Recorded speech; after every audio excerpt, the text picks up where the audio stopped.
Hello student, आज हम गोविंद सदाशिव घुर्रे के बारे में पढ़ेंगे। इनसे संबंधित प्रश्न को करेंगे और इनसे संबंधित जो पुस्तक है उसको भी पढ़ेंगे। शुरू करते हैं। गोविंद सदाशिव घुर्रे।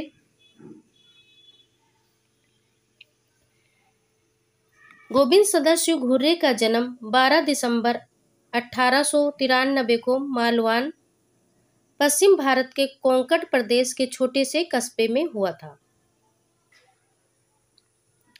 इन्होंने 1913 में बंबई में स्नातक तथा 1918 में स्नातकोत्तर की उपाधि प्राप्त की।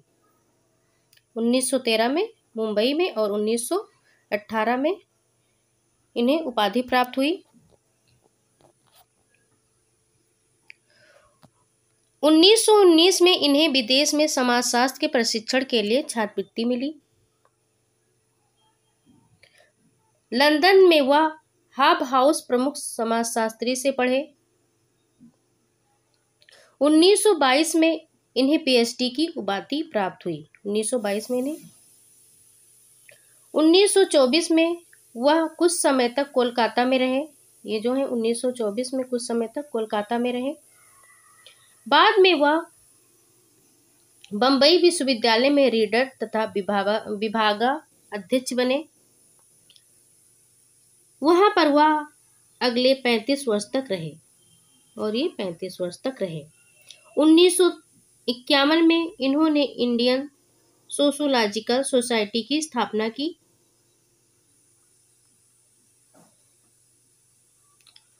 वह इसके संस्थापक अध्यक्ष बने रहे और ये अध्यक्ष और संस्थापक बने रहे। इस सोसाइटी ने 1952 में अपने जर्नल सोशियोलॉजिकल बुलेटिन में को प्रकाशित करना शुरू किया।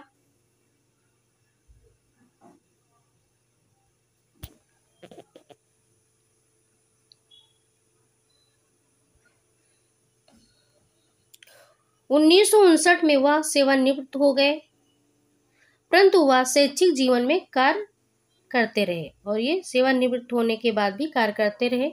इन्होंने अपनी 30 लिखित पुस्तकों में से 17 तो सेवानिवृत्त के बाद लिखी है। सेवानिवृत्त हो जाते हैं उसके बाद कई सारे पुस्तकें लिखते हैं। 1983 में इनका निधन हो गया और इनका निधन जो है 1983 में हो गया। घुर्रे ने जाति प्रथा का विस्तृत विवेचन किया है। इन्होंने जाति प्रथा के बारे में बताया है। कहा है कि जाति प्रथा इतनी जटिल है कि इसकी परिभाषा तो दी ही नहीं जा सकती। इसलिए इन्होंने जाति प्रथा की 6 परिभाषाएं दी हैं। इन्होंने जिन्हें सभी समाजशास्त्री से मान्यता प्राप्त है और सभी समाजशास्त्रियों से मान्यता प्राप्त है। घुर्रे का कहना था कि जाति प्रथा के आर्थिक तथा सामाजिक आधारों को खत्म करने में ब्रिटिश ने कोई रुचि नहीं दिखाई। उन्होंने कहा कि जाति प्रथा को खत्म करने के लिए जो हमारे समाज में ब्रिटिश शासक लोग थे उन्होंने कोई रुचि नहीं दिखाई थी, न ही उन्होंने इस प्रथा खत्म करने की तरफ ध्यान दिया। घुर्रे ने स्वयं जाति प्रथा के साथ साथ जनजातियों के अध्ययन तथा ग्रामीण तथा नगरीय समाज का अध्ययन करने में विशेष रुचि दिखाई। घुर्रे ने जाति प्रथा में जनजातियों के अध्ययन का तथा ग्रामीण और नगरीय समाजशास्त्र का भी अध्ययन किया है और इसमें विशेष रुचि दिखाई है। घुर्रे ने प्रजातियों का भी अध्ययन किया। ये जातियों का भी किया है अध्ययन और प्रजातियों का भी अध्ययन किए हैं। अंत में हम कह सकते हैं कि गोविंद सदाशिव घुर्रे का जन्म भारत के समाजशास्त्रियों में अग्रणी रूप से लिया जाता है। इनका नाम जो है अग्रणी रूप से माना जाता है और भारतीय समाजशास्त्र का पिता गोविंद सदाशिव घुर्रे को कहा जाता है। अब हम इससे संबंधित प्रश्न को देखेंगे। अति लघु उत्तरात्मक प्रश्न, ये प्रश्न इंपॉर्टेंट होंगे। घुर्रे ने संस्कृति के कितने 5 आधारों का उल्लेख किया है? इन्होंने किन 5 संस्कृति आधारों का उल्लेख किया है? घुर्रे ने निम्नलिखित संस्कृति के 5 आधारों का उल्लेख किया है। इन्होंने संस्कृति के 5 आधारों का उल्लेख किया है। पहला है धार्मिक चेतना, रिलीजियस कंसाइनेस। दूसरा है अंतःकरण, कंसाइंस। तीसरा है न्याय, जस्टिस। चौथा है ज्ञान की स्वतंत्र खोज, फ्री नॉलेज। पांचवा है सहिष्णुता, टोलरेशन। नेक्स्ट क्वेश्चन है, किसने इंडियन सोशियोलॉजिकल सोसाइटी की स्थापना की? तो घुर्रे जी ने इंडियन सोशियोलॉजिकल सोसाइटी की स्थापना की है तथा सोशियोलॉजिकल बुलेटिन नामक जर्नल भी निकाला। नेक्स्ट क्वेश्चन है, घुर्रे की पहचान किन विषयों पर किए गए कार्यों के लिए होती है? इन्होंने कौन कौन से कार्य किए जिससे इनकी पहचान हुई? घुर्रे की पहचान जाति तथा प्रजाति पर उनके द्वारा किए गए बेहतरीन कार्यों के लिए होती है। इन्होंने जाति और प्रजाति के लिए बहुत सारे कार्य किए हैं, परंतु इनके अतिरिक्त उन्होंने और विषयों का भी विस्तृत अध्ययन किया। जाति प्रजाति के अलावा इन्होंने कई सारे विषयों का अध्ययन किया है जो हम देखते हैं, जैसे कि जनजाति, नातेदारी, परिवार, विवाह, संस्कृति, सभ्यता तथा नगरों का ऐतिहासिक भूमिका, धर्म तथा संघर्ष, एकीकरण का समाजशास्त्र। इन सभी विषयों पर भी इन्होंने विस्तृत अध्ययन किया। अगला क्वेश्चन है, गोत्र बहिर्विवाह का अर्थ बताइए। आंसर, गोत्र बहिर्विवाह विवाह निषेध का ही एक रूप है। इनके अनुसार एक ही गोत्र के सदस्य आपस में विवाह नहीं कर सकते। इन्होंने बताया है कि एक ही गोत्र के लोग आपस में विवाह नहीं कर सकते। इसका कारण यह है कि एक ही गोत्र आपस में रक्त संबंधी माने जाते हैं और आपस में एक ही गोत्र जो होते हैं रक्त संबंधी माने जाते हैं, इन्होंने बताया, तथा रक्त संबंधी में वैवाहिक संबंध स्थापित नहीं किए जाते। अगला क्वेश्चन है, गोत्र बहिर्विवाह के बारे में घुर्रे के क्या विचार हैं? अब इनके विचार को बताना है। गोत्र बहिर्विवाह के बारे में घुर्रे का कहना था कि यह धारणा रही कि गोत्र के सदस्यों में रक्त संबंध होते हैं, गोत्र में रक्त संबंध होते हैं, परंतु घुर्रे इस बात को सही नहीं मानते और ये इस बात को सही नहीं मानते हैं। इनके अनुसार भारतीय समाज में यह आवश्यक नहीं है कि वंश के सदस्य रक्त संबंधी नहीं होते, परंतु वर्तमान समय में गोत्र बहिर्विवाह नियम की भारतीय समाज में अनुपालना की जाती है।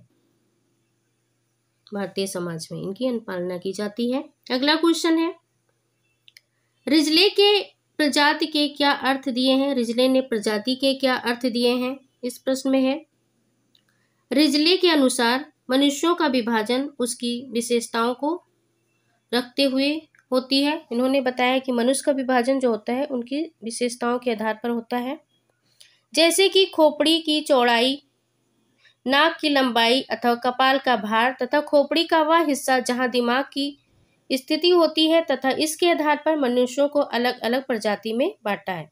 रिजले ने इसके आधार पर मनुष्य को अलग अलग भागों में बांटा है, जैसे खोपड़ी की लंबाई, नाक की लंबाई और या कपाल का भार। अगला क्वेश्चन देखते हैं। जो क्वेश्चन है लघु उत्तरात्मक प्रश्न है। ये प्रश्न है पहला इसका, डॉक्टर जीएस घुर्रे द्वारा लिखित कुछ पुस्तकों के नाम बताइए। इसमें घुर्रे जी ने कौन से पुस्तक लिखे हैं इसके बारे में बताने हैं। डॉक्टर घुर्रे ने कई पुस्तकों को लिखा, इन्होंने बहुत सारी पुस्तकों लिखा है तथा बहुत सारे सामाजिक विषयों का अध्ययन किया है ताकि जाति प्रथा, धर्म, परिवार इत्यादि जैसे संकल्पनों की जड़ तक पहुंच सके, इसके बारे में हम जान सकें। इनके द्वारा लिखित पुस्तकों का वर्णन इस प्रकार है। इन्होंने इन सभी पुस्तकों को लिखा है। पहला पुस्तक है इनका caste and race in India 1932, दूसरा है द सोशल प्रोसेस 1938, तीसरा है कल्चर एंड सोसाइटी 1947, चौथा है इंडियन कस्टम 1951, पांचवा है race and relation in negro African 1953। छठा पुस्तक है cities of India sociological bulletin 1953। सातवां है सोशल टेंशन इन इंडिया 1968। आठवां पुस्तक है इनका फैमिली एंड किन इन इंडिको यूरोपियन कल्चर 1955। ये सभी पुस्तक जो है इनके काफी इंपॉर्टेंट है। अगला क्वेश्चन है घुर्रे द्वारा दी गई जाति प्रथा की 6 विशेषताएं बताइए। जाति प्रथा की घुर्रे ने कौन कौन सी विशेषताएं बताई हैं, देखते हैं आंसर। घुर्रे ने जाति प्रथा की 6 विशेषताएं बताई हैं जो इस प्रकार है। पहला है समाज का खंडात्मक विभाजन, इन्होंने समाज में विभाजित किया। दूसरा है संस्करण अथवा अलग अलग भागों का पदक्रम। तीसरा है भोजन व सहवास पर प्रतिबंध, इन्होंने इस पे प्रतिबंध बताया। पांचवा है अलग अलग नागरिक व धार्मिक नियोक्ताओं व विशेषाधिकार। पांचवा मन मर्जी का व्यवसाय अपनाने का पाबंदी, इन्होंने बताया कि मन मर्जी से लोग अपना व्यवसाय में पाबंदी होती है लोगों के व्यवसाय में, इसके बारे में बताया। छठा है विवाह संबंधी पाबंदी, और विवाह के संबंधी जो पाबंदियां होती हैं इसके बारे में इन्होंने बताया। अगला क्वेश्चन है क्या घुर्रे ने धर्म का भी अध्ययन किया था। अब इसमें धर्म के बारे में बताना है कि घुर्रे ने धर्म का अध्ययन किया था। तीसरा प्रश्न है जी हाँ घुर्रे ने धर्म का भी अध्ययन किया था। धर्म से संबंधित कई पुस्तकें भी लिखी हैं। बचपन से ही इनमें धर्म के विभिन्न पहलुओं को जानने का प्रबल इच्छा था। ये बचपन से ही धर्म के बारे में जानने की प्रबल इच्छा रखते थे। युवावस्था में इन्होंने मनुस्मृति का अध्ययन कर लिया। इसके अतिरिक्त इन्होंने अन्य धार्मिक ग्रंथों, हिंदू धार्मिक ग्रंथों का अध्ययन किया। इन्होंने कई सारी धार्मिक ग्रंथों का अध्ययन किया है। घुर्रे ने विभिन्न धर्मों का समाजशास्त्रीय विश्लेषण किया तथा इनकी समाजशास्त्रीय दृष्टिकोण से व्याख्या किया, और इन्होंने अध्ययन भी किया, विश्लेषण किया और व्याख्या भी किया। इन्होंने भारतीय समाज में धर्म के क्षेत्र में साधुओं की भूमिका पर रोशनी डाली, और ये साधुओं की भूमिका पर रोशनी भी डाली। वे कहते हैं कि साधुओं ने समय समय पर धर्म के विभिन्न पहलुओं की व्याख्या का तथा धार्मिक ज्ञान को कंठस्थ करके जन जन तक पहुंचाया। इन्होंने बताया कि जो साधु लोग होते हैं वे धर्म को प्रचार प्रसार करते हैं। और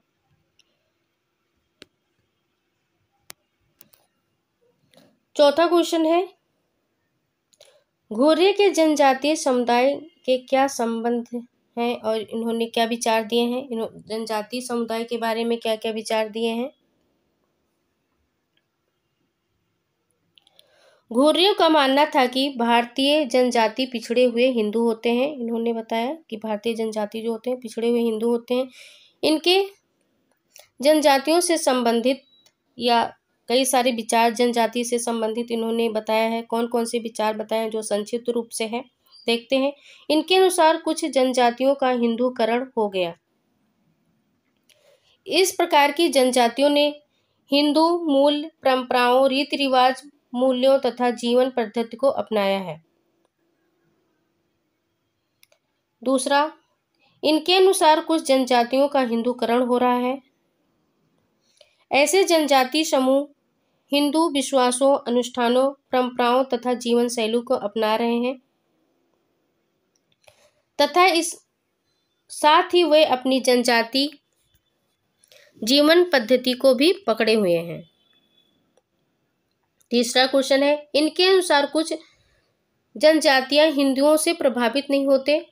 इन्होंने बताया कुछ जनजाति जो होते हैं हिंदू से नहीं प्रभावित होते तथा ऐसे जनजाति समूह पर हिंदू के विश्वासों, मूल्यों, परंपराओं, कर्मकांडों, व्यवहार के तरीकों पर मान्यता का प्रभाव नहीं पड़ता।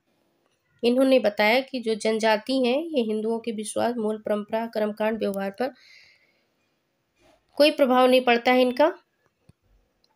अगला क्वेश्चन है, घुर्रे के जनजातियों के हिंदुओं तथा ब्रिटिश शासन के प्रति दिए गए विचारों के बारे में बताएं। या बारे में इन्हें बताना है। आंसर है, घुर्रे नृतत्व शास्त्रियों तथा ब्रिटिश प्रशासकों के ऐसे तर्कों को नहीं मानते थे कि जनजाति तथा हिंदुओं में भाषा अथवा अन्य आधारों पर विरोध किया जाए,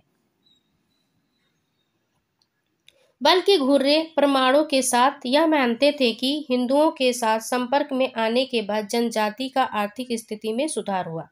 इन्होंने बताया है कि जनजातियों का हिंदुओं के साथ या संपर्क में आने पर उनकी आर्थिक स्थिति में भी सुधार आया है तथा वह समाज की मुख्य धारा से जुड़े हुए हैं, और जो जनजाति हैं ये भी समाज की मुख्य धारा से जुड़े हुए हैं। घुर्रे को कहना था कि ब्रिटिश शासन जनजातियों के लिए नुकसानदायक रहा, और इन्होंने बताया कि ब्रिटिश शासन जो था वो जनजाति के लिए काफी नुकसानदायक था। ब्रिटिश सरकार की जंगलों से संबंधित नीतियों से जनजातियों के आर्थिक हितों को नुकसान पहुंचाया। जब ब्रिटिश लोग थे तो जनजातियों की आर्थिक स्थिति को बहुत नुकसान पहुंचाया है। वास्तव में ब्रिटिश सरकार की नीतियां भारतीय जनजातियों तथा गैर जनजातियों की आर्थिक दशा खराब करने के लिए जिम्मेदार हैं। जब हमारे देश में ब्रिटिश लोग आए थे तो भारतीयों की स्थिति और जनजातियों की स्थिति पर काफी दुष्प्रभाव डाले थे। अगला क्वेश्चन है, घुर्रे के ग्रामीण समुदाय तथा नगरीय समुदाय के बारे में दिए गए विचार बताइए। घुर्रे ने कौन कौन से ग्रामीण और नगरीय समुदाय में विचार बताए हैं? आंसर है, घुर्रे नगरों के विकास करने के समर्थन थे। इन्होंने नगर का विकास करने के समर्थक माने जाते हैं इन्हें, परंतु इनका कहना था कि ग्रामीण क्षेत्रों की अनदेखी करके नगरों का विकास नहीं किया जा सकता। इन्होंने बताया कि ग्रामीण क्षेत्र का हम अनदेखी नहीं कर सकते हैं, जिसके कारण नगर का विकास हो, हमें गांव के साथ साथ नगर को भी लेकर चलना है। घुर्रे का कहना था कि ग्रामीण क्षेत्रों में उत्पादित वस्तुओं तथा कच्चे माल को नगरों के विकास में प्रयोग किया जाता है। इन्होंने कहा कि जो कच्चे माल होते हैं ये हमारे गांव से ही या ग्रामीण क्षेत्र से उत्पादन होता है और हमारे ग्रामीण से ही शहर तक पहुंचाया जाता है। घुर्रे ने अपनी पुस्तक सिटीज एंड सिविलाइजेशन में नगरीय समुदाय के बारे में बताया तथा नगरों में मिलने वाली समस्याओं के बारे में बताया कि नगर में कौन कौन सी समस्याएं होती हैं। इनके अनुसार नगरों में निम्नलिखित समस्याएं पाई जाती हैं। कई सारी समस्याएं गांव में पाई जाती हैं, जिसका पहला है अपर्याप्त पीने का पानी की सुविधा जो होती है सही ढंग से नहीं होती है गांव में। दूसरा, मानवीय भीड़ भाड़। तीसरा, वाहनों की भीड़ भाड़। चौथा, पेड़ों का काटान या पेड़ों की कटाई। छठा है ध्वनि प्रदूषण। इन्होंने नगर की समस्याएं बताई। यहाँ पर ज़्यादा भीड़ भाड़ है, यहाँ ज़्यादा वाहन चलते हैं, पेड़ की जो है ज़्यादा कटाई हो रही है, जनसंख्या वृद्धि, ध्वनि प्रदूषण ज़्यादा हो रहा है। नगरों वास्तव में वह नगर का विकास करना चाहते थे, और ये घुर्रे जी नगर का विकास करना चाहते थे। वह इस बात पर बल देते थे कि नगरों के विकास की योजना तैयार करते समय अलग अलग नगरीय समस्याओं को ध्यान में रखा जाए। उन्होंने कहा कि नगर का विकास करते करते सभी समस्याओं को भी ध्यान में रखा जाए। ये हमारे इतने क्वेश्चन हो गए, अति लघुत्तरात्मक प्रश्न और लघुत्तरात्मक प्रश्न। अगला प्रश्न अब अगले वीडियो में बनाएंगे। Thank you.